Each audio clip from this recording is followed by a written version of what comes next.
He's got intro. I know, because you're so good at it. Am I? Is that what we're going with? Hey, everybody. Well, he needs time to smoke his pipe. Oh, that's true. Look at that distinguished gentleman. All right. Welcome to episode 24 of the First Focal Plane podcast. We're closing in on Christmas, so head to our new website to find out where to send your gifts, you sons of... Brand new website.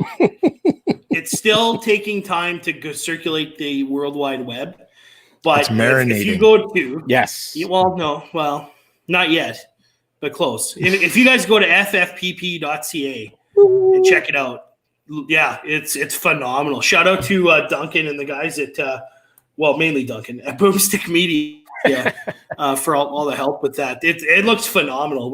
I'm so impressed with it. So, yeah. We got to kind of fill the bucket, though, man. We got to get to work and put some stuff on that website. Who is that? Well, the way I don't know, I just ignored it. But the way you're furiously writing articles on there could be good. I know. Kurt's doing a pretty good blog post right now about low development, and you just got a new precision rifle.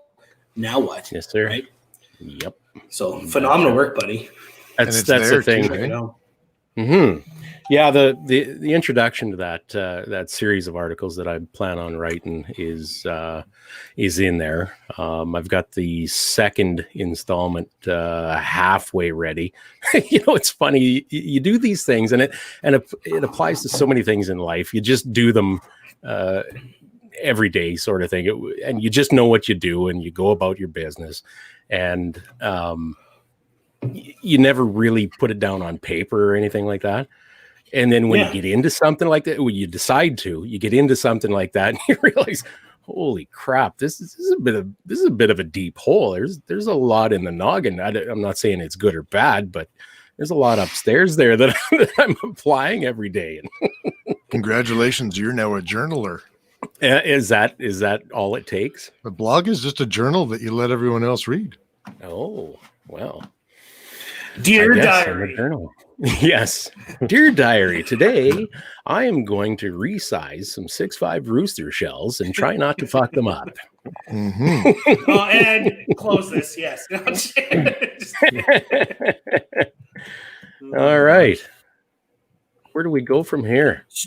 Well, let's do a quick ad read for our main sponsor there from EM Precision Rifles, based out of Leduc, Alberta, Canada. Canada's premier precision builder of lightweight hunting rifles, starter packages, and extreme long-range monsters. EM Precision has the right stuff to get you running out ahead of the herd. Find them on Facebook, Instagram, and their website, emprifles.ca. Indubitably. Yes, sir. Excellent. Let's do introductions and introduce our guest. Let's do it. Why don't you do it? Why don't you start, Chris? Why don't I do it? Well, holy crap. Oh, you want me to start with the introductions, or do you want me to start by... We didn't even introduce you two guys together. Yeah, exactly. Each other. Well, I'm Chris, Saskatoon oppressed small business owner and shooting enthusiast. Don't forget about your white privilege, please. Oh yes, I'm sorry. I'm also tall, bald, and blue-eyed. So I'm definitely one of the most oppressed of the population. No. Yeah. Please don't send your complaint letters to me. ffpp.ca. Yeah, there you go. It will be dealt with appropriately. Yeah. That's me. Forward. Yeah. This is my protest beard. I think it's coming along nicely. I'm gonna keep growing my beard until the government decides I'm allowed to run my business again. It doesn't look angry enough. Just give it time. Give it time. Okay. I'm patient. I'm with you every step of the way, brother. Yeah. I mean, I'm not at rooster level yet, but no. I don't know if I'll ever get to rooster level. Yeah. What, did you start that thing when you were 13? Absolutely. Yeah. Nice. Just after I left home at age 12, trekking down the trail. When you left school to work on the farm? That's right. Yeah. Uphill both ways. All the way to All New right. Zealand and back. Yeah, Yeah. that's right. That's right. At some point, we're really going to have to introduce our guest. I guess so. Sean, you know the most about him. This is Ken, everyone. Yeah. How about we have the man, the myth, the legend himself introduce himself? Oh, we let him. Okay. All right. Thanks a lot, guys. Ken Thiessen from Bullseye North. Ken, what did I get myself into, Thiessen? Yeah, this is going to be exciting.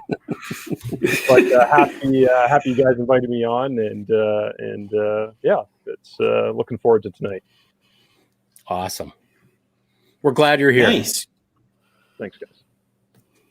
Well, yeah. Okay. Well, everyone sit back and grab your award-winning specialty bolt action coffee. I think, Kurt, aren't you slugging some of that tonight? Good segue. I'm doing some right? It's Overwatch. like I've done this before. Me and Grumpy are doing some Overwatch tonight. I love that cup. Wouldn't you want that guy in your hide doing Overwatch with you? Let's leave it What? at that. Yeah, no, That guy has love been with from the me. guy in your hide. That guy's been with me through all the uranium mines in northern Saskatchewan, out in the oil patch. Where else has he gone? I don't know. Everywhere. Just me and old Grumpy hanging out, battling the masses. Somebody's got to. His beard is better than yours. You know that. I know. It takes a lot. I can. That's what I aspire to. Everybody, I'm gonna be that guy. Hero. That's right. That's right, man. Has anybody else ever noticed that Grumpy has got the worst case of alcoholic nose that I've ever seen? Oh, no kidding. Hey, yeah, that's not what I aspire to. I have to believe that that's what the way that they intended it when they originally drew him in the 20s or 30s, whatever that was. Yeah, that was someone's grandpa. Actually, they modeled him after. Is that the truth? I don't know. You don't know the Welcome to truth. the about Looney it? Tunes. Unbelievable. the artist's grandfather. Yeah, it was Walt Disney's great uncle Brewster. That's right. Oh, too funny. Never met a drink he didn't like. Speaking of drinks and alcoholics, what are you guys all drinking? Other than Well, Ken, Overwatch as the coffee. guest, why don't you tell us what you're drinking first? I've got a little bit of a nice scotch this evening, a little Lagavulin. So working on that. In a fancy year? glass too, eh? Oh yeah, I got the fancy glass. Yeah. Fantastic. What year do you got there, kid? This one is actually the distiller's edition. So instead of your standard 16, this one is the distiller's edition. So Oh, wow, brings out the big guns for the first Focal Plane podcast. Wow. no kidding. Ooh, totally outclassing us all. No kidding. First I feel appearance. kinda, I feel I like a kinda bit of a feel- schmuck for drinking Alexander Keith's India Pale Ale, which Hey, is neither Indian nor a pale ale, but it's my go-to. I got a definitely fridge Nova full of it. Scotian. What's that, Ken? I said got I a got a fridge fridge full. full of it. That's my go-to. Do you? Good, Yeah. good. I feel better. well, you feel bad. I'm running the 016 original 16 hard seltzer because I'm trying not to be a big fat guy, and I don't know, it's working so far. So yeah, so don't judge. It's still the alcohol. drinking or the trying not to be a big fat guy is working. Actually, both. I'm going to say either both, or? buddy. You've been doing really well. Yeah, Thanks, man. Yeah, you've been. Thanks, yeah. man. And me. Well, Other than the coffee, I got Proper 12. Okay. I finally found a couple of bottles in the city here. Proper 12. What is? Get your anger on. Please help me out. What is Proper 12? Oh, it's a whiskey. What? It's Conor Oh. McGregor's whiskey. Oh, that's his whiskey. Okay. Yeah. I don't yeah. drink whiskey. It's so Can you good. tell? It is. Yeah. It's very nice and smooth. Yeah. Unlike it's. Does it make you want to throw things at tour buses? I usually experience that on a daily basis anyway. So, not tour buses, city buses. It's just Yeah, every like- day like when small you're the man. humans. Yeah. Yeah. Throw things like small humans at Does, city does, buses. does it make you walk like this? No, I can't do that. My shoulders No? are too bad. Yeah. Oh, damn. If and you my could, and but- my hips are bad enough. I have a natural limp, but it looks like a swagger. Hey, if you drink enough of that whiskey, I'll bet you could do it just fine. No, it usually turns to dancing then. And not good stuff. Can I just say that I thought that nobody was commenting on the show? I'm like, man, like I've never been on the show this long without anybody commenting. And then I realized I was in private chat and not in the comments. Yeah, you know what? We make those mistakes from time to time. You're forgiven. Now you got to catch up. So shut up and read, please. Yeah, that's right. Am I supposed to read what David said? No, Sure. Okay, well, David very clearly said that he just poured a glass of Lag 16 himself tonight. Nice. Well, Yes. Good Excellent. For David. Cheers. Cheers. Yeah. David made a comment earlier. Good Mennonite name. Thiessen. For He was saying Thiessen. Good Mennonite name is what David Ryan said. I'm wondering, is Ryan a Mennonite name too?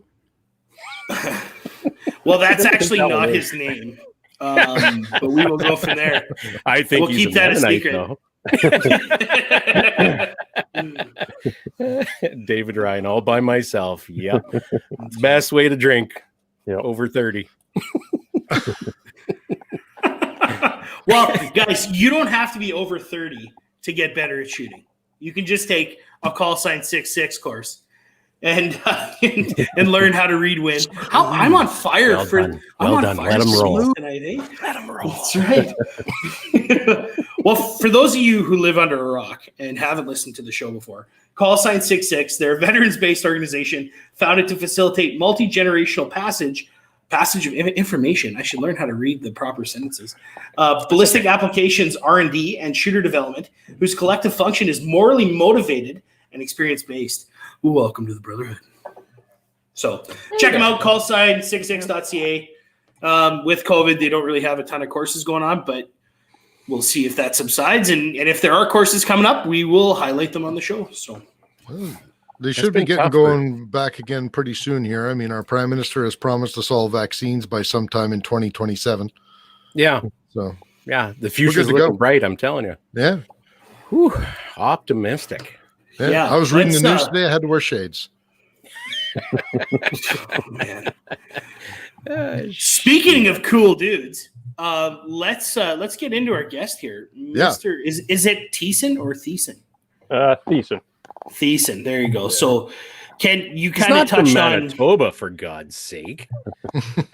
Well, you'd be surprised with that name, but yeah, lots of them out there. Oh yeah. So, Ken, why don't you tell the listeners what exactly you do, both professionally, if you will? Yes, I guess professionally, my hobby would be, I would class myself as a professional marksman. I've dabbled in a lot of different disciplines when it comes to a rifle, precision rifle, F-class, some ELR, and that I've been doing that for well over 12 years now. It seems like time flies pretty quick. Obviously there's been some guys doing it a lot longer than I have, but I've been lucky enough to be surrounded with some good people that have been able to speed up my learning curve, let's just say. And I've been lucky to do what I've done up to this point. And on my business side of things, I guess professionally, I work within the firearms industry, and I'm the operations manager at Bullseye North in London, Ontario here. So I run the daily operations and kind of look after that whole thing. So it's lots to keep me busy on a daily basis. And that Bullseye North, that's a new name. You guys used to be called Bullseye London, correct? That's right. So we were Bullseye London when Scott, the owner, had created the business originally, and we maintained that name up to this last year. And we made the name change at the same time that we moved to a new location, bigger store, bigger facility, and we wanted a name that would put us on the national stage instead of thinking local. With Bullseye being regional, we wanted to be kind of Bullseye North, Canada-wide, because we are very much looking after our customers from coast to coast. So, you bet. And I've been a purveyor of a couple orders of your products. Thank you. So, Yeah, coming all the way to Regina, Saskatchewan. So Good. You know you've made it when Regina, Saskatchewan. Man, are you on the map now? Yeah. It's funny, and I mean we appreciate the business from everybody, and like I said, coast to coast, we really do. I mean, we go even in extreme up northern parts of the country as well too. I mean, we ship packages into tiny little towns, and we're grateful for our entire customer base. It's awesome to see. You know, I see the orders coming in every day, and it's crazy to think where we're actually reaching out to, because it's a pretty long reach. It's pretty good. Have you seen that the online business really pick up in 2020 here? I imagine you probably have. Hey. Yeah, I mean, for sure. I mean, our business. Our online business was always on the stronger side. That's where we were focusing in the years prior to this. Obviously, with the events of this year, that's really pushed a lot of businesses to really switch their focus on to online. Right. For us, it wasn't really a big deal. It was just a natural kind of progression where, okay, stores are getting shut down. You can't have anybody come in. So yeah, all of your retail traffic turned to online traffic. So for us, it was a pretty seamless transition. Others are maybe still learning a little bit, but we have seen an uptick with online business for sure. What do you think about, you know, it kind of seems like the industry in general has really seen I don't know if you want to call it a renaissance just yet, but like starting in maybe, I don't know, 2014, maybe even a little bit before that, you've seen the firearms industry seems like in general, it's just running on more cylinders than it used to. I mean, we're seeing more manufacturers making things. Yeah. We're seeing more retailers reaching that larger audience, like you just said. How do you see like the next 5 years of the firearm industry? Like where is the industry going, and where's Bullseye going in general? Could you have asked a tougher question given the current climate? I waited for the first two questions to go out. I was shaking. I was like, I'm not to ask. Yeah, that is a solid question. And wow. to start from maybe the beginning, like you said, the industry's been, I would say, has seen an uptick in the previous years. And it's funny because, you know, the firearms, it seems, has become more and more mainstream. It never used to be what it is 5 years ago. And to go, for me, just thinking what I've done in the 5 years and where I've seen the industry grow in the 5 years, it's incredible. And of course, the whole firearms thing has come more to the forefront. We've seen more people getting into it. We see, you know, more and more RPAL and PAL applicants. We see new businesses and new manufacturers, everything like you said, and more importantly, a lot of that's driving that is new disciplines and new sports that are coming out within the shooting sports as well. So everything's growing. Now, to the second part of your question of where it's going to go in the next 5 years, that's a little tough. Obviously, we have the political climate to deal with, and that's kind of probably a big hinging point. Obviously, we're very lucky. We have a lot of people, you know, fighting on our behalf for our rights, and everyone who's within the firearms community should be, you know, doing their part to fight the cause, because it's a real big thing that we got to deal with here. And depending on what happens is going to completely dictate which way that swings. I hope for not only myself but a lot of others that it continues to grow. And I think if the right things happen, it will continue on the upswing. So, but there's a lot of driving factors that are going to really dictate what happens there. So, yeah, it seems like it's. The industry is booming, but has never been less stable at the same time. Yeah, true. Isn't that the truth? True. Yeah. It's like record sales on one side, and you know, having the constant possibility of the government taking away what you're even allowed to sell on so on much very next side. uncertainty. Yeah, no kidding. It definitely makes it challenging from the business perspective, trying to negotiate everything, navigate what may happen. But it's also one of those things you can't necessarily pigeonhole yourself into a spot where well, this might happen, so I'm not going to do this, I'm not going to do this. You still have to kind of go day to day, live your life somewhat normal, but you have to be cautious a little bit as well too. So I imagine you have to be pretty comfortable with risk, and ready to pivot.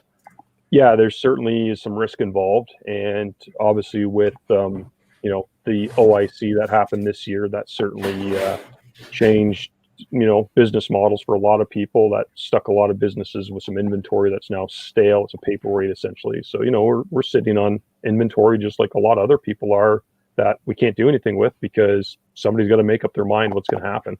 Right. So there's interesting times ahead still, for sure.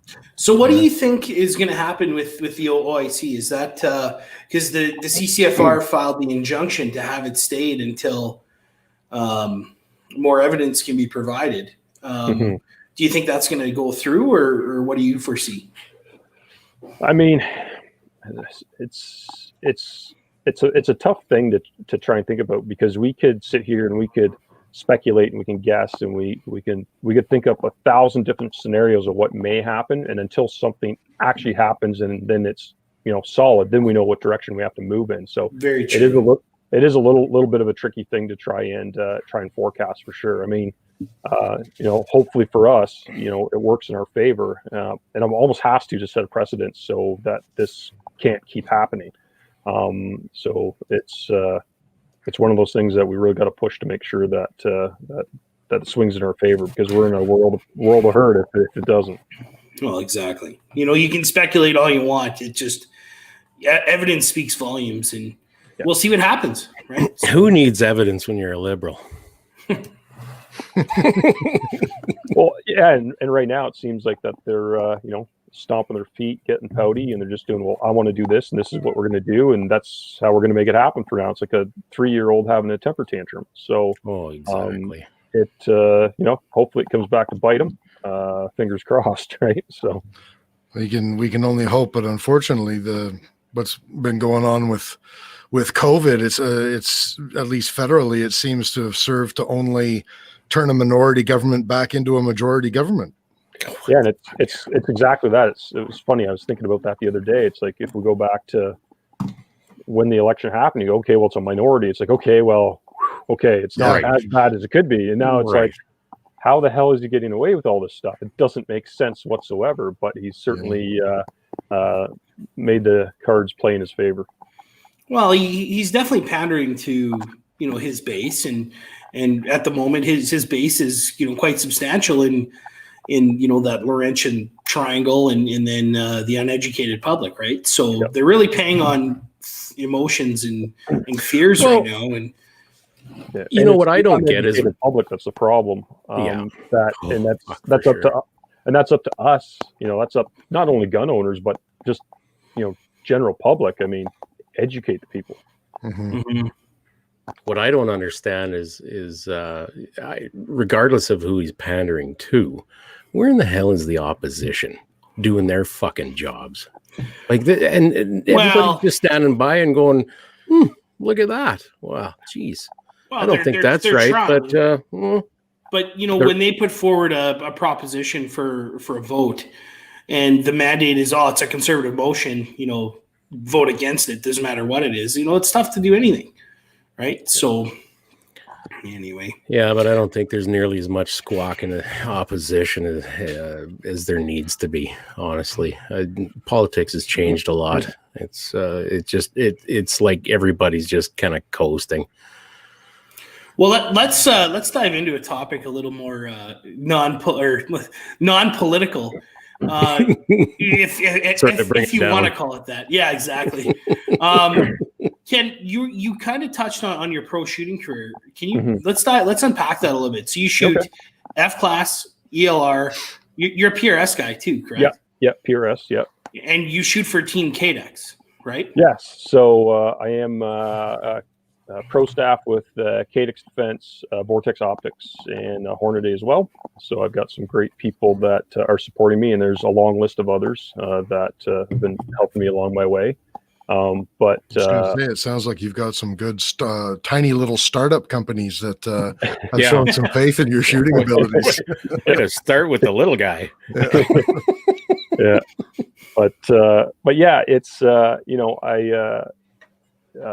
I first kind of got the taste for long range, it's funny. I was out west working for a few years. I was in Calgary, living there for a few years, and the very first kind of stab at shooting long range was out west. And I had my 7mm Rem Mag hunting rifle, and I think at the Homestead range they had a new shooter intro day to F class or something like that, and I took my range out there, and I had studied and did all my homework that I could to try and understand what I needed to do to hit at distance. And the first time you hit a target, where kind of you were aiming at distance, it's you kind of it's you get hooked bad. It's like, that was awesome, I want to do it again. Yeah. And down the rabbit hole I went.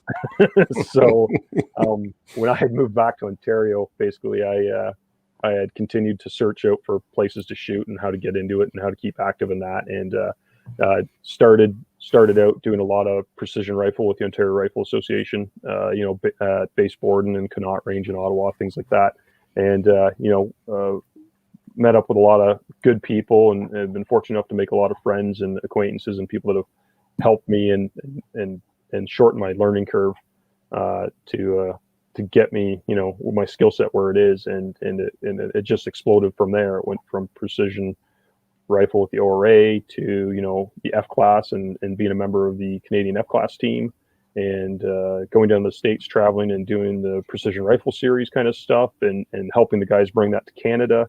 And it's just snowballed. And so my involvement in the shooting sports over the couple of years, I've gone from a shooter and still wanting to be a shooter, and growing myself and growing my own skill set, but also trying to make it better in Canada for everybody else. Because like I said, going back years ago when I started, you had to do a little bit of digging to try and find out where to go shoot these different things. And now it seems like you don't have to look far at all. It's like, I want to shoot long range, or I want to shoot PRS, or I want to shoot Rimfire PRS, or I want to shoot F class, or whatever it happens to be. It's like, boom, it's there. It's right in front of you. Yeah. As it should be.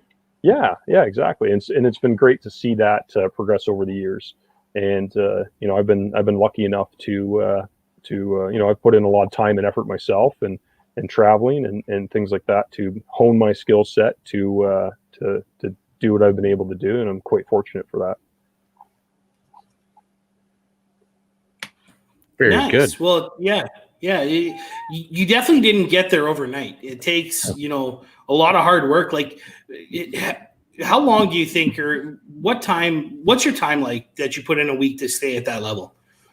When, it's a lot of time, and it's like anything, the time you put in is going to dictate what you get out of it, right?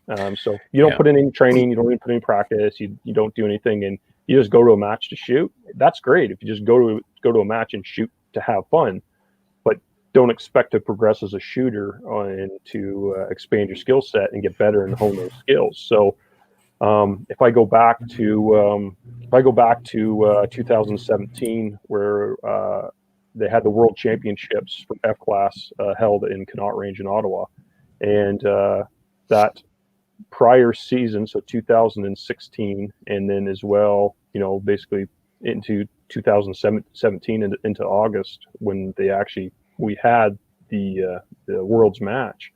All of my time was spent, every morning before work, prepping brass, measuring bullets, loading stuff, doing stuff for load development, making sure, your equipment was good. And when the weather was good, you're shooting, you're testing, you're just always honing the skills. And I'm about a 6-hour drive from Ottawa range. And once the weather got nice and we were on the range, heck, we were there seemed like every other weekend in 2017. We made a lot of trips to Ottawa and back, burned a lot of fuels, and we threw a lot of bullets down range, and that took a lot of time and a lot of commitment and a lot of effort to do that. So it was a serious amount of time. That's all I did for a couple of years there. It's just eat, sleep, work, and then shoot.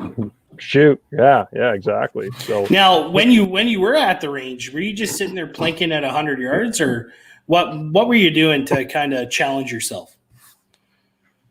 On my home range, on my own time, it was it seemed like we're constantly trying to chase the tents, right? Trying to make sure everything's perfect, right? And I mean, if any of you guys have been hand loading with Centerfire rifle or anybody out there, I mean, you can chase your tail and test stuff, you know, to no end. There's so many things to play with. At some point, you have to stop and say, okay, I'm happy with it.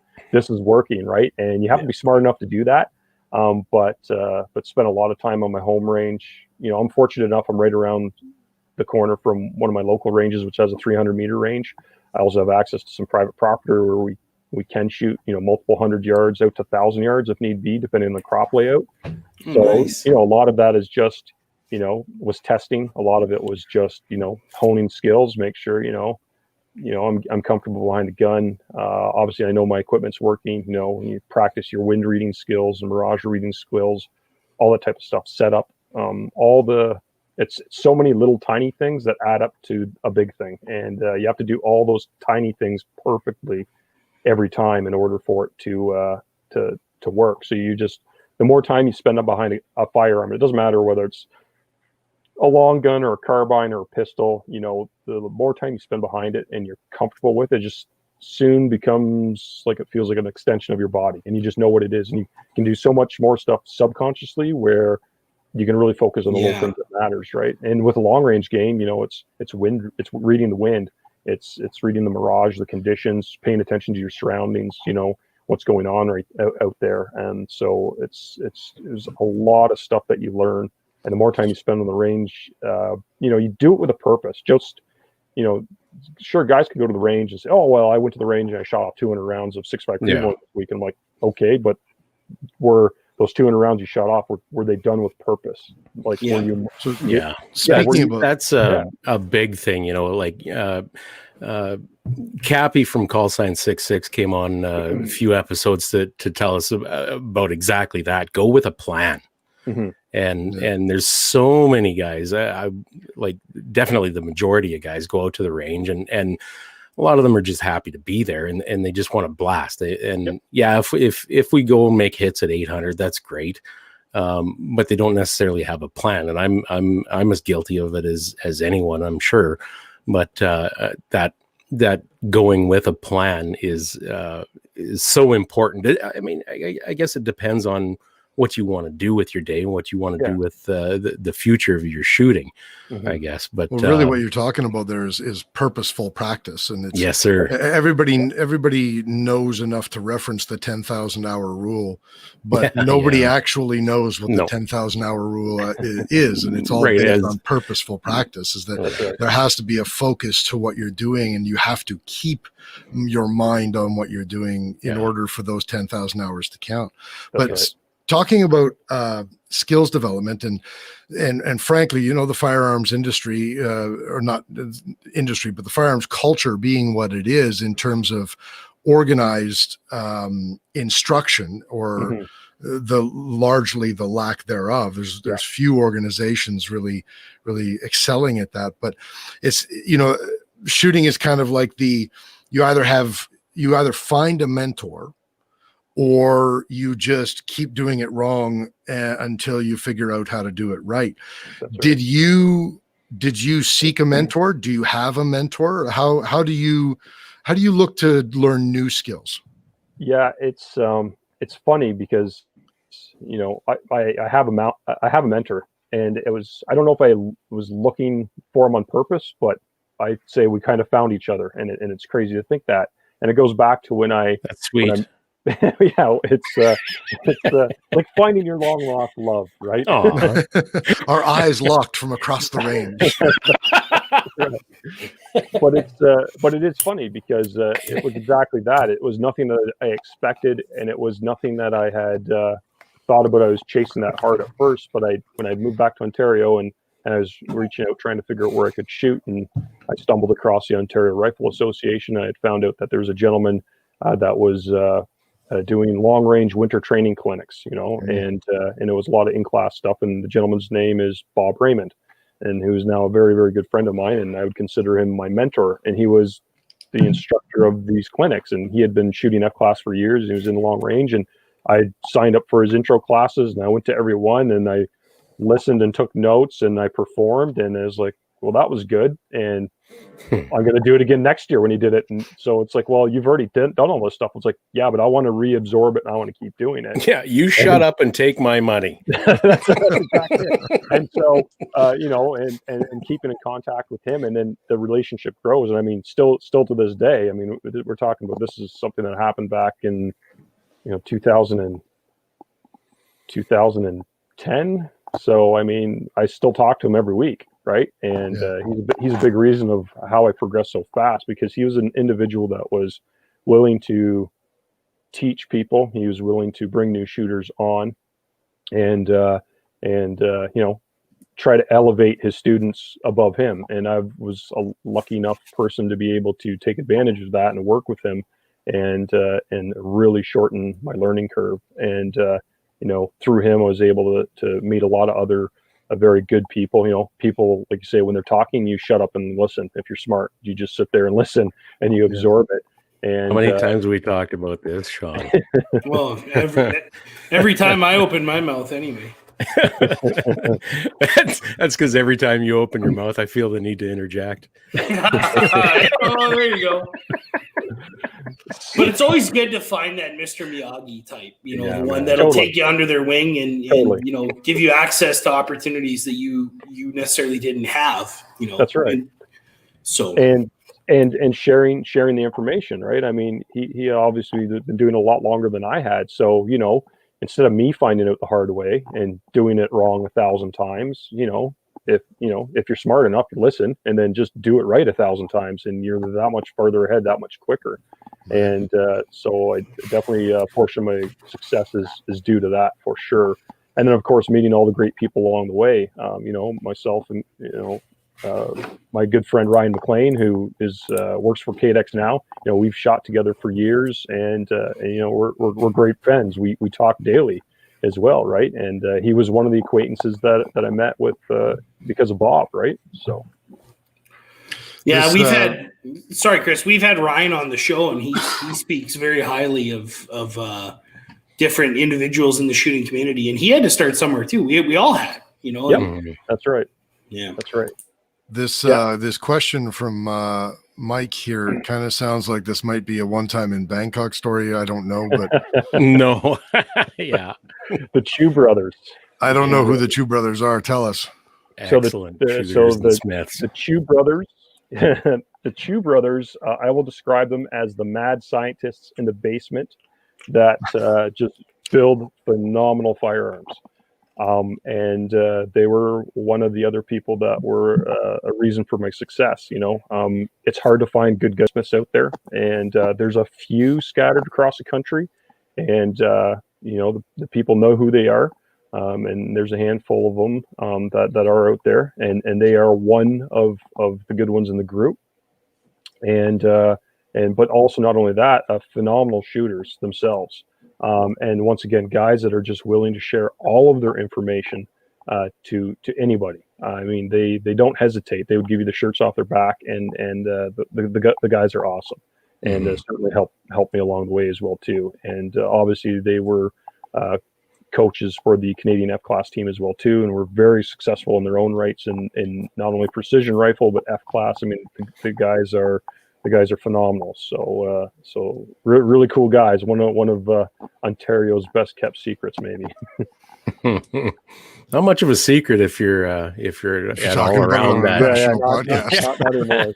But that being said, I mean they have stepped back from the role, doing a few things over the last couple of years as things can get pretty hectic with life, but still those guys deserve a shout out. So why is that, Ken? Do you know? I read that they did kind of step back because they were quite heavily involved in especially F-class, I believe it was, right? Yep. And I never did really read or see any explanation for them kind of stepping out a little bit. Mm-hmm. I think a lot of it was life got very busy and hectic for both of them. With jobs, family, and everything, and I think they just decided to look after themselves a little bit, and they had to put priorities in place, and I definitely can't blame the guys for that. So fucking life. So let's pivot a little bit if we can, and I want to ask you about competition, and specifically about competition mindset, because having the skill to do something and being able to do it when it comes time are two completely different things. And what would you how would you describe competition mindset, and how do you prepare yourself? It's a great question, and most people overlook that aspect entirely, right? They just think, oh, I need the $5,000 rifle and the best class out there, and give me the best factory ammo, and I'm gonna be Bob Lee Swagger and just nail loonies at 1,000, right? It doesn't happen. Or presidents. So it's I say this all the time. People need a $1,000 rifle and $5,000 worth of training to start. Okay, learn how to use the equipment. You'd be surprised what you can do with economically priced equipment. Most of it is more capable than the shooter pulling the trigger. Okay, and that just covers that aspect of it. When you go to the mindset portion of it, that's like I said, is something that is completely overlooked. So the mental prep, the training, all that correlates. And when I said, like, when you're going to the range and you're shooting with a purpose, and you're doing it so that all the mechanical movements, everything you would normally do, it's all subconscious, right? You don't have to worry about that. And you get to the point where if you're training in competition mode as best you can without it being competition, because let's face it, during real competition, there's pressure and all sorts of other stuff going on. But as soon as that buzzer goes off, beep, your mind goes blank. The buzzer, it's awesome. I mean, if anybody's IPSC, IDPA shooters, or PRS shooters, like, the RO's got the buzzer in his hand, and it's always shooter ready. Shooter understand the course fire. Yeah, and okay, on the beep, stand by, and it's beep, and they just stand there like deer in the headlights. Go, what am I supposed to do? Can you repeat that, please? Time. Yeah, it's like Men in Black. Just wipe your. Boop, it's gone. Right. Like, I had a stage plan. That's two episodes in a row we've referenced the neuralizer from Men in Black. And this will be the last. Get yours on ffpp.ca. Hey, there you go. So it's funny. So you've got to train that part of your brain, and not only from that, but the mental aspect. And the mental thing is so hard. And most people, unfortunately, regardless how good of a shooter they are, most people can't grasp it, and that'll be your shortcoming as a competitive shooter. Some people fold under pressure. They can't take it. They have a problem. They let it eat away at them. They have a bad stage. They can't let it go. And you've got to be able to train your mind to shut off. You've got to be able to train your mind to say, okay, that shot I just took, and to be honest, like, when you're talking about firearms specifically, when you pull the trigger, I mean, that shot is gone, and you're not taking that bullet back. You're not getting it back. You're not changing it. You're not stopping it. So when it's gone, it's gone. What's done is done. You've got to forget about that one, move on to the next one. Well, and learn from that one. Yeah. That's right. Right for the next one. I tell people all the time, the bullet never lies, no matter how odd or weird. It's like, well, there's no way it went there. It's like, well, it did. Right. So now what are you going to do, smart guy? That's right. Yeah, you got to do something. The worst thing you could do is the same thing you just did, because it obviously didn't work. Right. So right. Just dismiss the result. Right. That's right. The definition of insanity, and I hate to always compare, shooting and competition shooting to golf or hockey, because I always say a golf course is a poor use of a rifle range.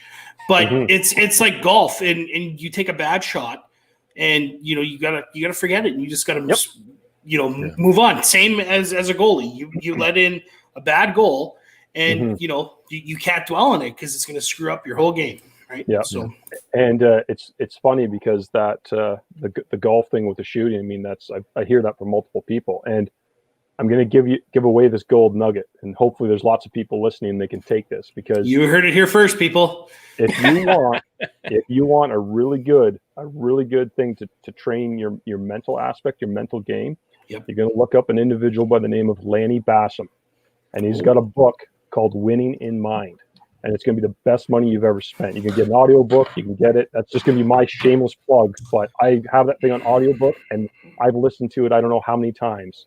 it just reiterates little tiny facts, and it's a really good thing. So people that are serious about it, they should get it. You're good enough. You're smart enough. And doggone doggone it, people like you. Lanny Bassam, 1976 Olympic silver medalist, Yes, gold sir. medalist, and 1972 silver medalist for American sport shooting. Well, for America in sport shooting. That's right. Yeah. So he's got some cool stories, and so that's one gold little nugget for your mental training if anyone's interested there for sure. It's funny how every industry has that individual guru in terms of the mental aspect of training. And when you look at it from industry to industry to industry, they're all saying the same thing. They're just saying it's specific to shooting or specific to golf or specific to fighting or whatever. It's all the same.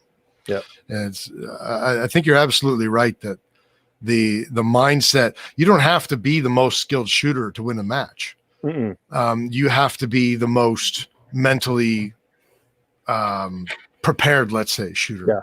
Oh, for sure. Yeah. For sure. And I mean, prime example, like this last weekend, I just shot a Rimfire match locally here. It was the finales for the CRPS, the Rimfire match, 2-day PRS match, and first day was like the most beautiful fall day you could ever imagine, and the next day it was wet, snow, rain, and wind, and it was crap, and that really messed with some people. Sure. Okay, fuckers. Yeah. Yeah, exactly. Oh, you had it good the first day. Let me throw. You wanted to compete in shooting. Well, here you go. Yeah. Well, I'll give you a good example of that from it's outside the shooting industry, and I don't know, whatever, I don't care. This is people may or may not know the name Renzo Gracie, but he's old school MMA fighter, Brazilian Jiu-Jitsu black belt. Obviously, his last name is Gracie. He tells this story when he was fighting for Pride Championships in Japan, and he's backstage before the fights, and he's kind of sitting on a bench with a whole bunch of what ended up becoming these like legendary names in MMA. And they're all lamenting with each other. They're talking about like, oh, I've been away from my family for like 3 months, and I just can't wait to see my wife again, or I can't see him. I'd rather be playing with my kids, or all this sort of stuff. And the way Renzo Gracie tells the story, he says he looked over at them and he couldn't believe what he was hearing. He's like, guys, there is no place that I would rather be than right here, right now. Yeah. And we're talking about the same guy who is also quoted as saying that like fighting is the greatest thing that a man can have in his soul. And we're talking about, like, you want to talk about somebody who's got the mindset of their sport figured out. The reality is that Renzo Gracie was not always the best fighter in the ring when he was winning matches, but he had the mindset for damn sure. The mind is a powerful thing. Yeah. Yeah. You haven't seen mine then. Well, some of us are using 300 Win Mag, and some of us are still shooting 22 shorts.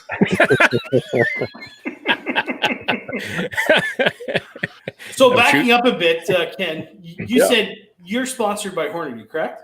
Yes. So are you shooting factory, or are you using their components?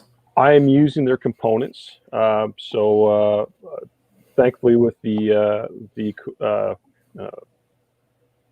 cooperation with the Korth Group, one of the Canadian distributors for Horny today, work in conjunction with them, and yes, they have been fabulous for me over the last 2 years, and using their components. I'm not shooting factory ammo, although I've seen and have used some of their factory stuff that works remarkably well. But I am using their components exclusively with some pretty impressive results. So what are you shooting currently? Let's say in PRS. For PRS, I'm shooting a Cadex Defense R7 Sheepdog and 6.5 Creedmoor. Sounds familiar. Yeah, great gun, great cartridge. And I'm running the Horny 140 ELD match and some hand loads in that, and getting phenomenal performance out of it. I was before I got brought on by Cadex, I was like most guys, just custom building their own stuff, and I was shooting 260 Ackley improved before that, which was a great cartridge, and with the exception of having to fireform some brass, but the 6.5 Creedmoor is, I can get very similar performance out of it, which is impressive. So pretty happy with the setup currently. And with the F class stuff, then I'm running straight 284 Winchester with their components as well. And then I've been working on something for ELR with our buddy Shane over at EM Precision there with a 7mm 300 PRC. So. So got some cool stuff that I'm working on there. So it was unfortunate. I was going to try and make it out to the King of 2 Mile this summer, but I had some last minute personal things come up and I couldn't attend. So have to work on this thing for next year, anyways. Make the trip out there. That's the plan. Yeah, that was a great shoot. It was phenomenal. I was hoping more shooters would show up, but middle of summer and COVID and that sort of thing, it wasn't. Yeah. I mean, we myself and Ryan McLean were totally slated, planning to go, and then like I said, we had some unfortunate stuff come up that I had to pull out. But hey, that's what it is. But there's always next year. So exactly. So nice. What are you running for precision CRPS and Northern Rimfire? For the precision rimfire stuff, because I'm sick in the head like a lot of us shooters. I've got a Voodoo rimfire rifle and a KX chassis, and so it basically replicates my 6.5 Creedmoor Centerfire. So almost like identical to weight. Like I got the same scope, everything on it. So it just goes pew instead of bang when I pull the trigger, and the training crossover is awesome. So wicked little setup for that too. Follow-up question. Is that just by happenstance, or do you believe in that in trying to keep things as consistent as possible across all of your platforms?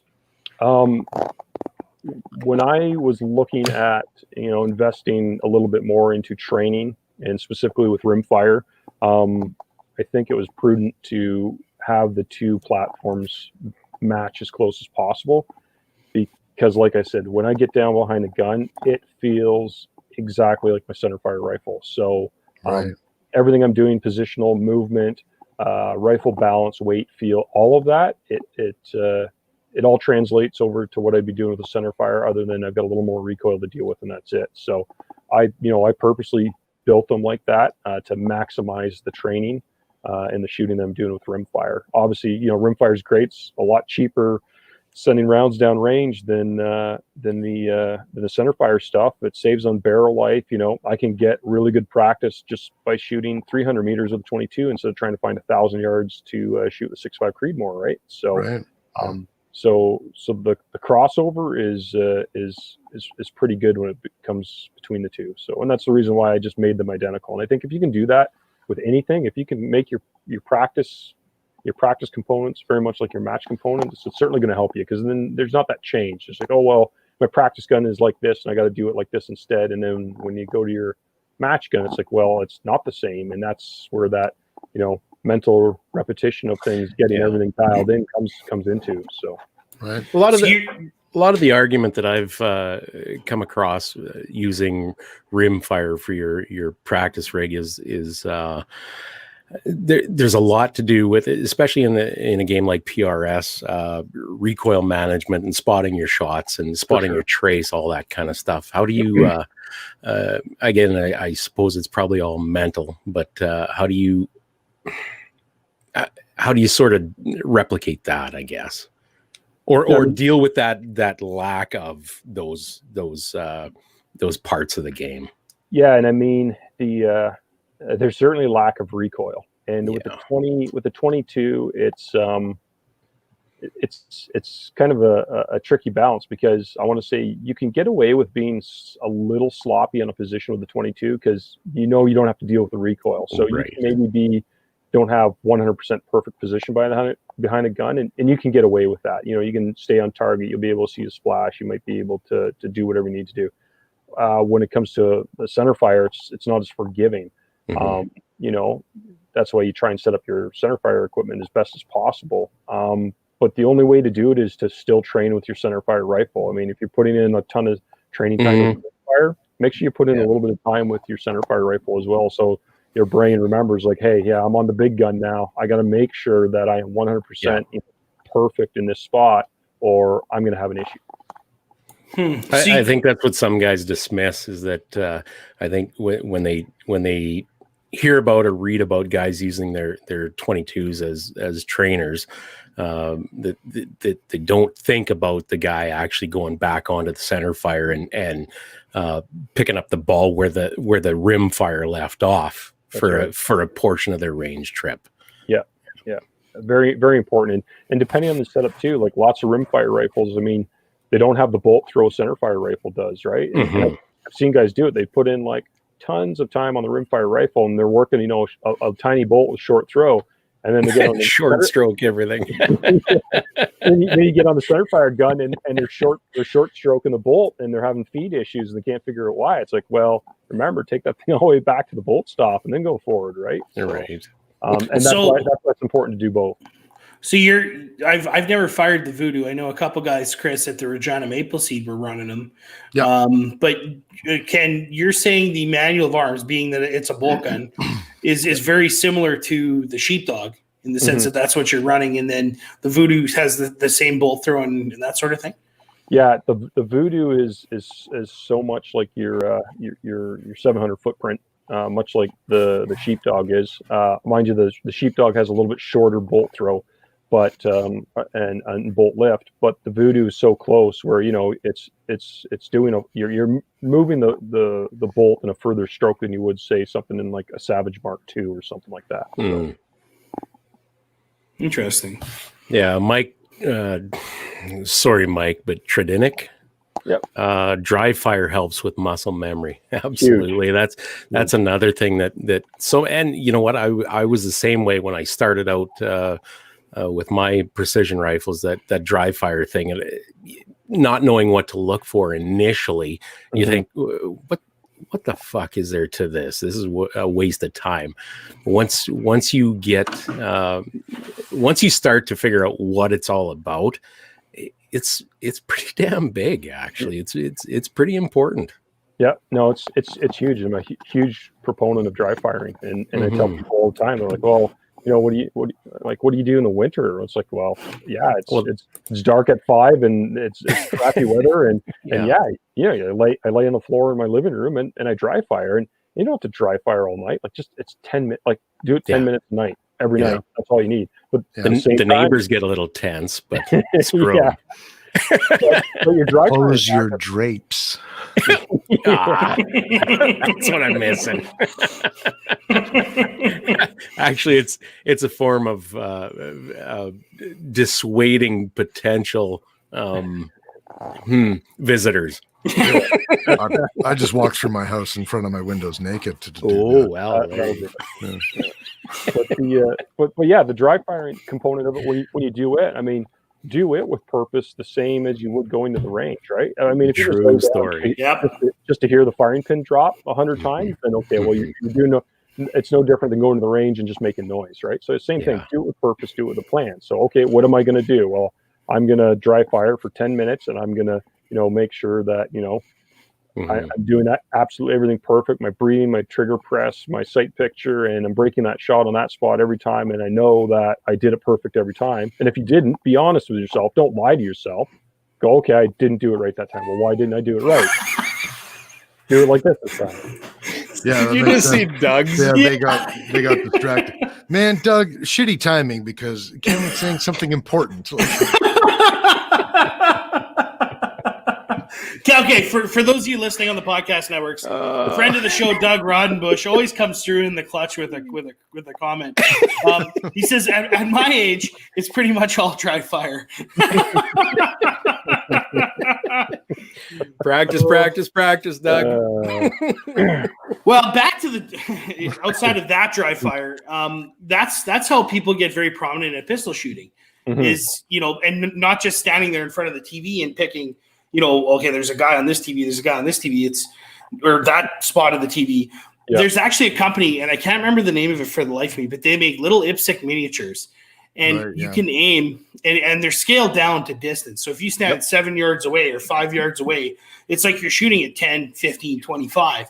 Yeah. And, you know, if especially for the open guys, and not just open guys, but guys that are standard and production division, if you're standing there doing 500 to 1,000 practice rounds a night or whatever, that makes a world of difference. Like IPSC national champion Corey Lawrenson for Canada, Team Canada, that guy is a dry fire machine. If you check him out, I can't remember his Instagram name, but if you look him up, Corey Lawrence on Instagram, that guy is constantly dry firing, and there's reason he's good.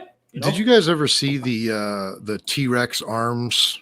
They brought this young kid from Japan, who had only ever done airsoft before, which essentially is just a whole bunch of dry fire practice. Yep. Yeah. They put him on a carbine, and he just ripped. Oh yeah, he looked like he's. Like, I bet you that kid could have gone to a national level competition the next day, and had a great chance at taking a medal there. You know. Well, they put a Glock in his hands, and he struggled a little bit, but I struggled a little bit when I had my first 9mm Centerfire. You know what though? He was lip wristing it at first, and then he had a couple of malfunctions. But he also, like, when that kid had some malfunctions, he cleared that like a champ. Yeah, like there was no delay. Like it was there, you know, like in some ways he was a brand new shooter in that he couldn't even handle the recoil of a 9mm Glock.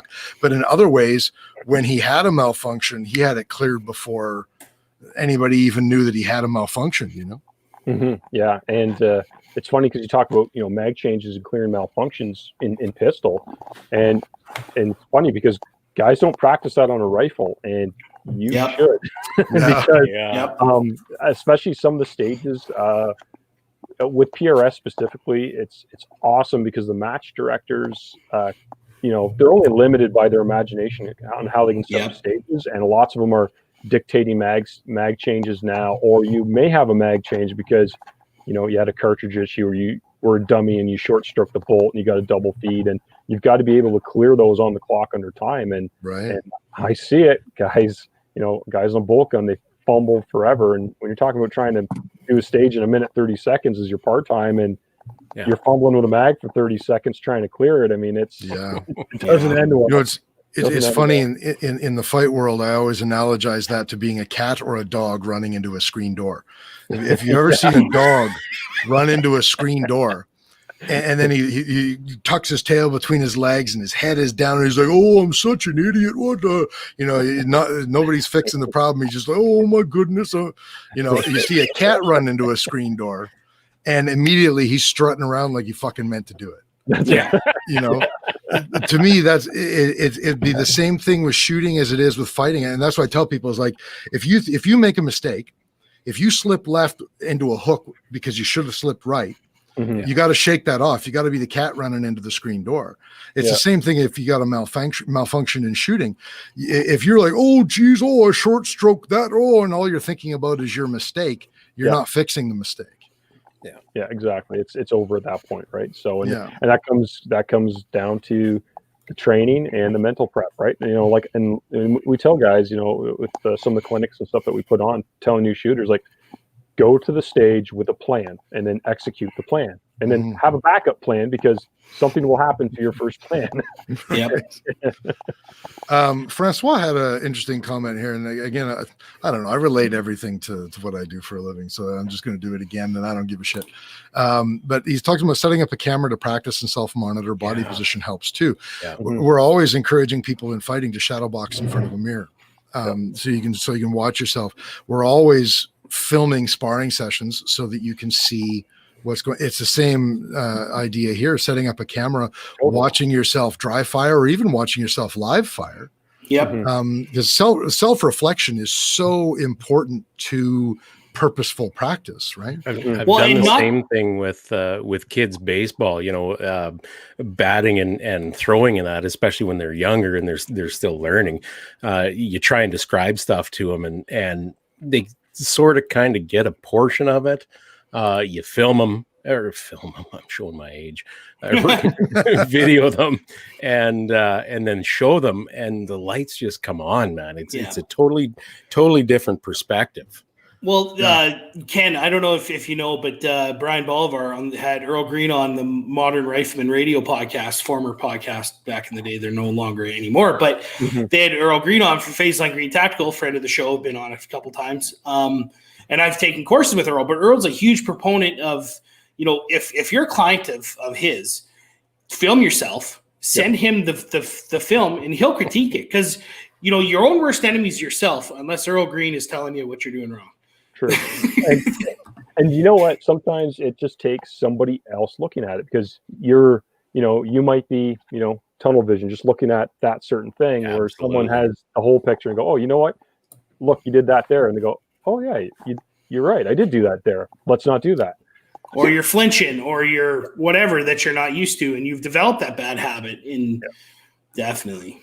Yeah. Definitely. I mean, it's I don't do it probably often enough, but I try to do it myself, is videotape myself while you're training to do, okay, am I transitioning correctly? Am I manipulating the gun correctly? Am I doing anything wrong? And if I am, I got to fix it. Are you quoting me on the show? Yes. Okay. Well, we've said this on the show a lot, and it's not necessarily the case in competitive shooting, but the analogy sticks. Everyone has a plan till they get punched in the mouth. Totally. Right? Yeah, totally. Yeah. Right, Mike Tyson, you got to tell the listeners that that's a I Mike have no Tyson idea what you're talking about. Is that because you don't have a plan in the first place? Or? I've never been punched in the mouth. Oh, okay. that explains the soft beard. Yeah. I'll tell you what. You take me out to the 1,500 meter range. I'll bring you into the gym, and I promise you, I'll punch you in the mouth if you want. Okay, straight on, please. I need a new bridge. Got enough scars in my cheeks on the inside.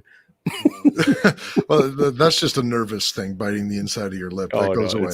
It's not biting. Trust me. Okay. Old hockey player. Oh, I see. I got you. All right. So, Ken, one thing we haven't touched on yet is your partnership with Vortex Optics. How's that been for you?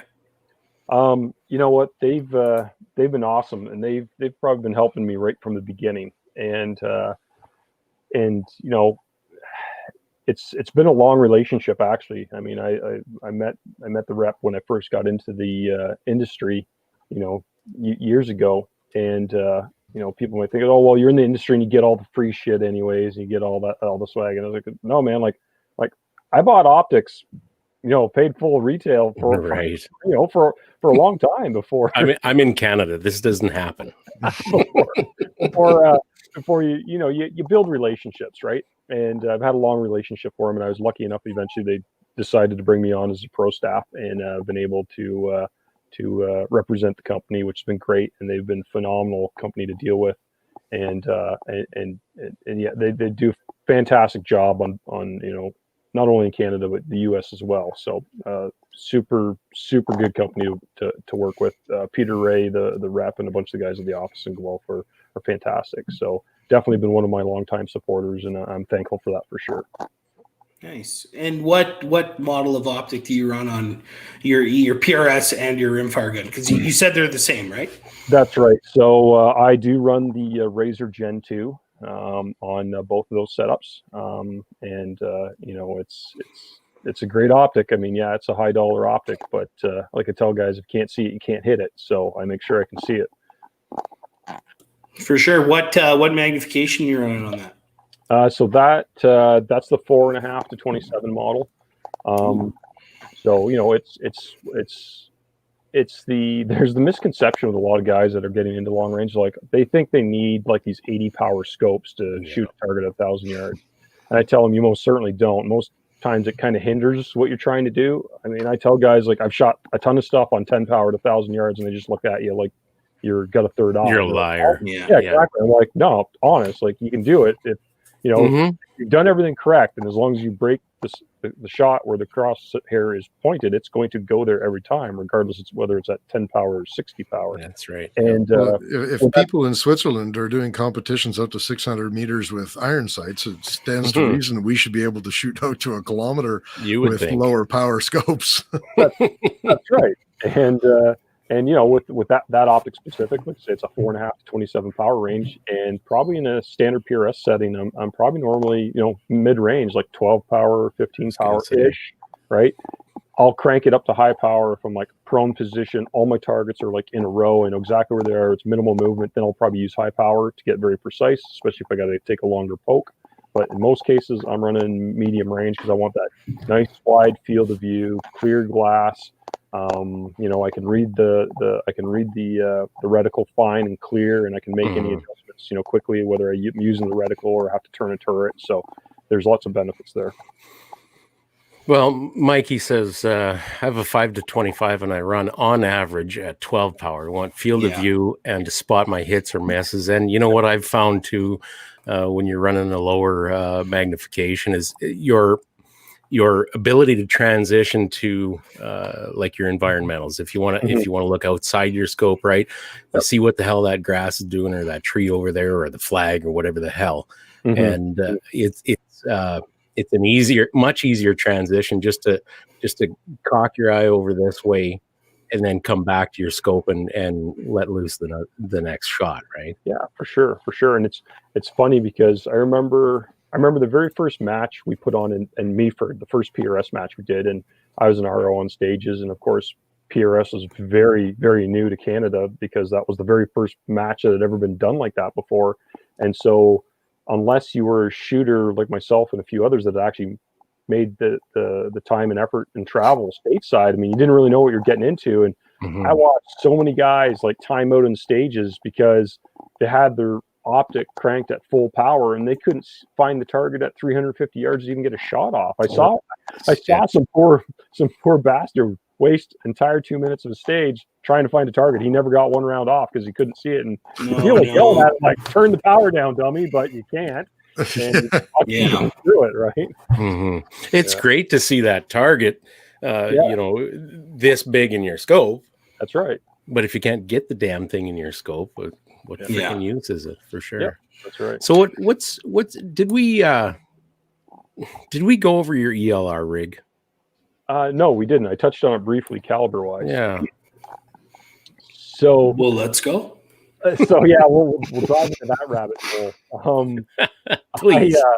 Of course, you know, with anything, I mean, if you're in the precision rifle game, I mean, the further you can hit a target, I mean, the more addictive it is, right?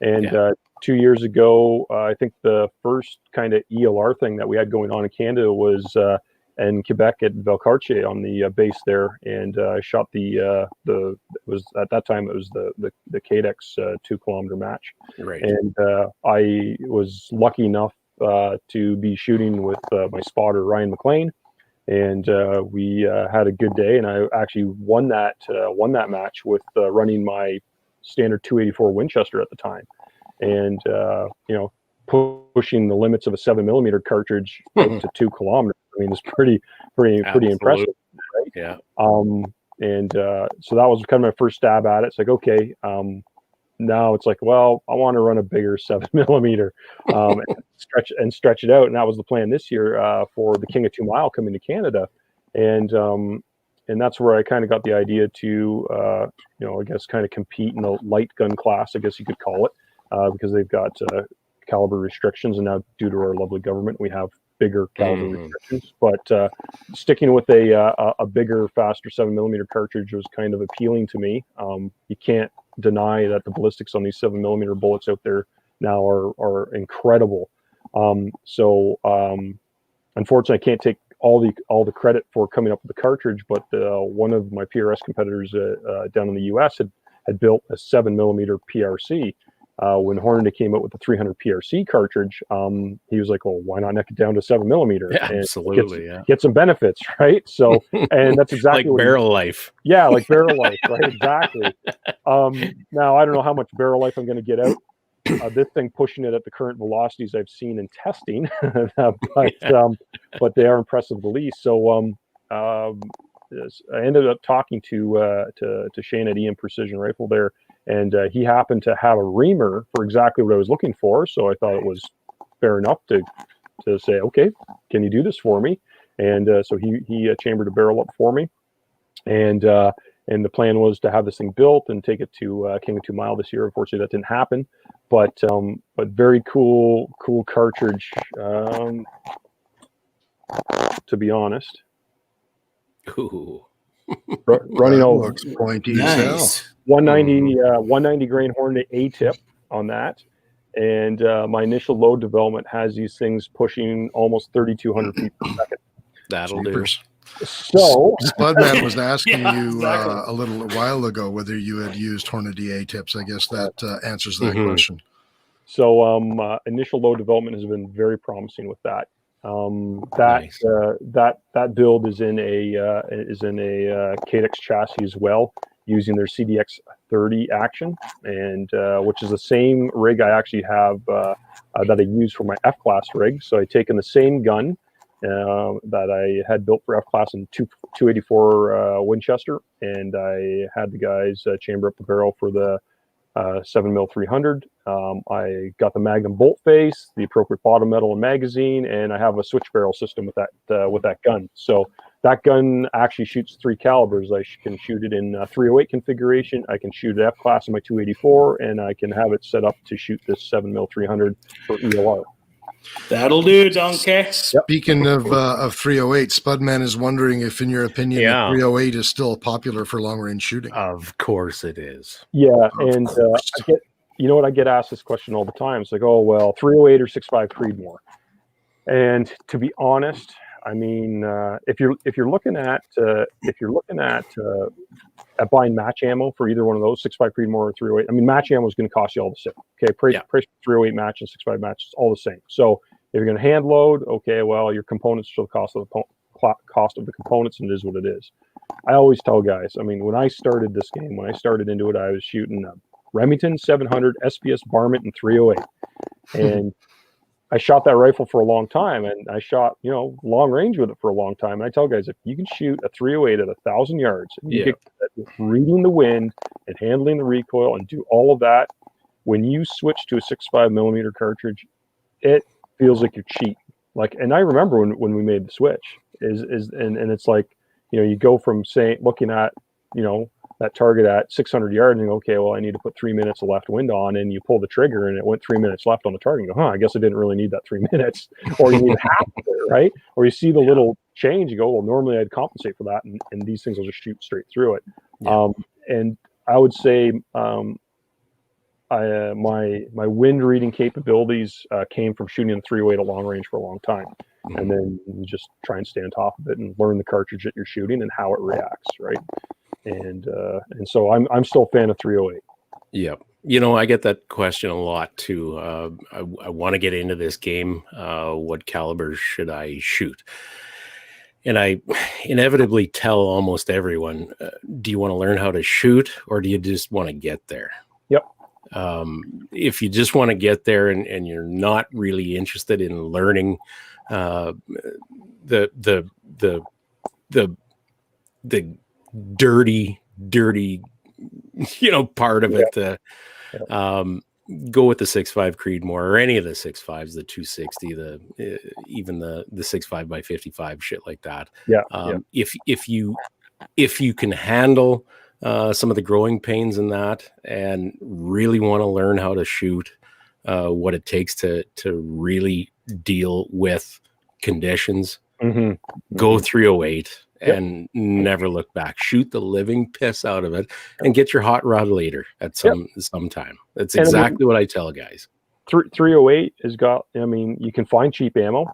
Cheap ammo isn't always accurate, but sometimes you can find economical ammo that's accurate, that's good for training, and just shoot it. Lots of barrel life. Buy the Horny stuff. Yeah, it's ELDMs all day, man. Yeah. But learn how to shoot it. Take advantage of that 5,000 round plus barrel life, right? And learn how to mitigate recoil. And once you go to something else, it's a cakewalk. And you know what's impressive to me? I mean, go to an F class match and watch the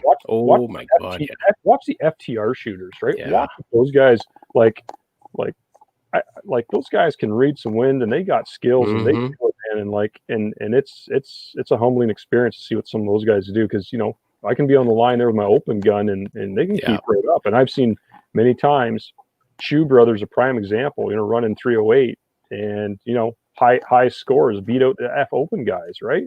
And, with them running an old turd of a 308 and it just happens to shine. So, well, you want to talk about a humbling experience. I've shot, 260 Ackley, my own 6.5 Rooster, the 6.5 by 47, for the last several years. Last year, my 260 Ackley crapped out on me mid-season. Oh. And I was more or less forced to go back to 308 that I hadn't shot in years. Yeah. And humbling experience barely covers it. Like it felt like I had to learn to shoot all over again. Yeah. And it's okay when you go from 308 to like 260 Ackley, sure, but go back the other way. It's like, oh my goodness, what did I do? Yes, I know. Like you're talking about the dog running into the screen door with his tail between his legs. That was this guy. Yeah.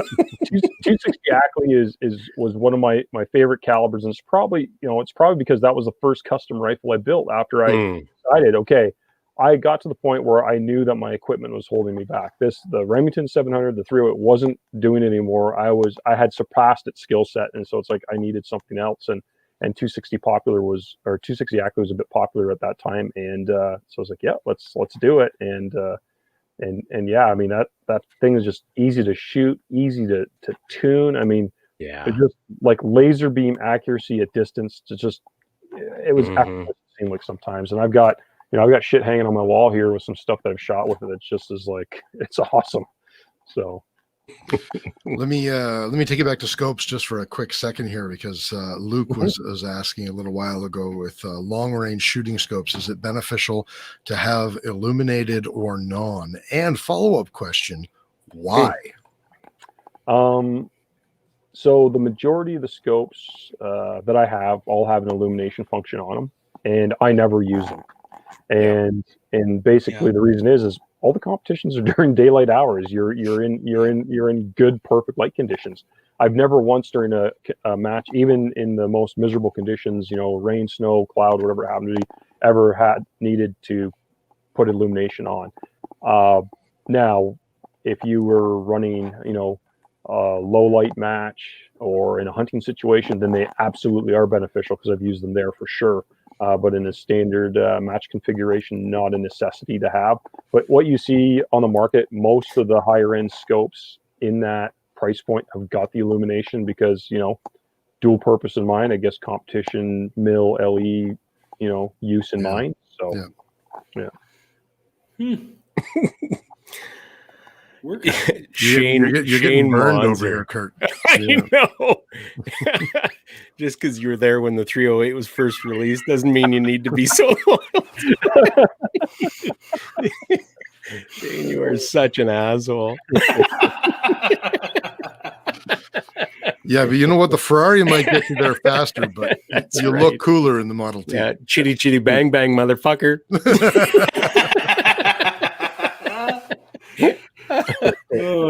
I think that might have been the best one for the night. Congratulations, Shane. Yeah. Well, on that note, do you guys have any shout outs for the evening? Let's start with Ken. Man, I mean, there's tons of things we talked about tonight, and tons of people to thank. Yeah.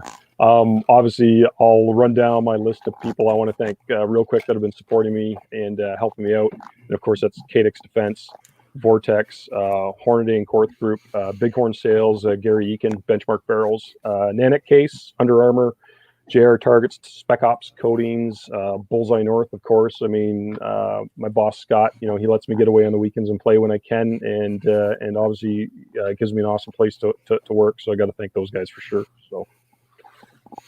Wow, I wish I had that list of names behind me when I'm shooting. One day, he rattled that off pretty good too, eh? Like I saw him reading some notes. Oh, yeah. Is that why he was kind of squinting? He was trying to hide it. He's the only guy on this podcast that actually did any prep. Yeah, that's right. You know what? I don't give a shit. I want to sponsor him. That's right. That's right. Momentum Martial Arts on the jersey. That'd be amazing. That's right. Awesome. Chris, who do you got this week? Well, I want to thank Ken for letting me know that I don't have to be ashamed that my hunting rifle is a Remington 700 308 VTR. Nothing wrong with that. That's I'm just gonna leave it there, because if I shout out anyone else, it's gonna get bad. So I'll just shout out Ken. It's always good when you give a shout out to the guest, right? That's a good thing. Right. That's right. Okay. You can't go wrong. Yeah, they just sunk an hour and 20 minutes into asking or answering our questions. So yeah, It's fun. that's right. Kurt? You know what? Mine's gonna go to Frank this week. He embroidered. He got some fancy sewing machine, and he made up a couple of squeeze bags for shooting off the deck or whatever off the ground, and embroidered First Focal Plane podcast onto him. Thanks, Frank. Look for more of that stuff coming out. We may have them on the website. You bet. Yeah, you bet. Well, yeah. And speaking of that, my shout out is I got two. I got one to Duncan at Boomstick Media for designing our website. It looks phenomenal. Check it out, guys. For either FFPP, Fox Pablo.ca or firstfocalplane.ca. Check that out. My phonetics are amazing. So yeah, check that out. Also, I want to give a shout out to pop-up. Sorry, my bad. I want to give a shout out to Bullseye North as well. They always have great sales and great pricing. I know before the ban, I took advantage of that DPMS sale you guys had for the Oracle. Yeah. And you got some crazy sales on right now. We were talking before the show about the M&P Gen 1. What is it, $424.99, I think? Something crazy like that. I know it's in the fours, so it's a heck of a deal. So the important part is it's almost $200 off of regular. That's what's important. It's a great sale. There you go. That's right. Smith & Wesson, M&P, can't go wrong. Also, apologies to Wes Stevens. We ran out of time for you this week again. Sorry, dude. Well, we had Ken. We had Ken come on short notice. Also, big shout out to John Johnson and his band, the Dirt Road Scholars, for the kick-ass music. For those of you live listeners, you do not get to check it out until I get my intro done up, and then I will play it live on the show. So get on it. That's right. And get on it. You work for an agricultural company. You got nothing but time in the winter. Oh yeah, nothing but free time in the winter, right? Hey, you know what? Look at this. Am I offside to do this? Well, okay, let's bring that up. Muzzle loaders. So I had one of my friends message me about building a custom smoke pole, and I said, well, talk to Steve and Shane. They'll either build it for you, point you in the right direction. And Shane immediately says, Sean, what the fuck? Why are you sending this shit to me? And you should talk to Ken Thiessen. And so we just so happens we have you on the show. So is that something you guys can do at Bullseye North, or? It is actually. So I'll touch on that real quick, and it's funny because we went 100 different directions. It's actually one of the things that I figured like it'll tie in here at some point. But we plan to, but you know how plans go, right? Yeah, exactly. Yeah. But yeah, totally. I've been tinkering with them over the past few years, just myself, because I'm a gun guy and I'm a tinkerer and I'm a mechanical, and I just kind of do a little bit of my own gunsmithing stuff, right? And so what I was doing is taking Remington 700 short actions. And getting proper, smokeless rated barrels put on them in 50 caliber configuration, running smokeless powder in them. So you're talking about taking something that would generally take, corrosive black powder with, subpar performance, and basically turning it into a centerfire rifle with some really good performance. So in a lot of areas across, Canada and our area specifically, we're in a muzzleloader zone. So, when I can make something perform like a centerfire rifle, it becomes very interesting, especially when it's at a fraction of the maintenance. So really cool project we've been working for. So yes, I've been working on some of those, and if anybody's interested, they can contact me. Can you get saboted A tips? Not yet. Request. I'd like to see that. Yeah. And it's funny because just like everything else growing, this type of stuff is growing too. So where I've, dabbled with building a few over the last couple of years to this year, I built everything. I had everything sold before I could build it, and I'm already taking a list of guys for stuff moving forward into this year. So Wow. it's just one of those other things, something That's cool cool, some of man. the guys want to do, right? So I Yeah. guess, Around here, muzzleloader means that you may be able to hunt before there's snow on the ground. Yeah, that's it. there you yeah. go. Yeah, there Well, you and go. get access to those bucks that might be scared away because you don't have a custom muzzleloader that you can go and We could blast we them in. we could have King of 600 meters muzzleloader edition. Hey. I think we're onto something there. I think so. Right on. Well, All right, on that note, thanks for boys, that, that guys. was a great show. Thank you, Ken. Thanks, Chris. Thanks, Kurt. Appreciate you guys all coming on Thanks, this late boys. Tuesday Thank you, night. Thank And, you guys for listening. Yeah, no problem, man. We'll see you all next week.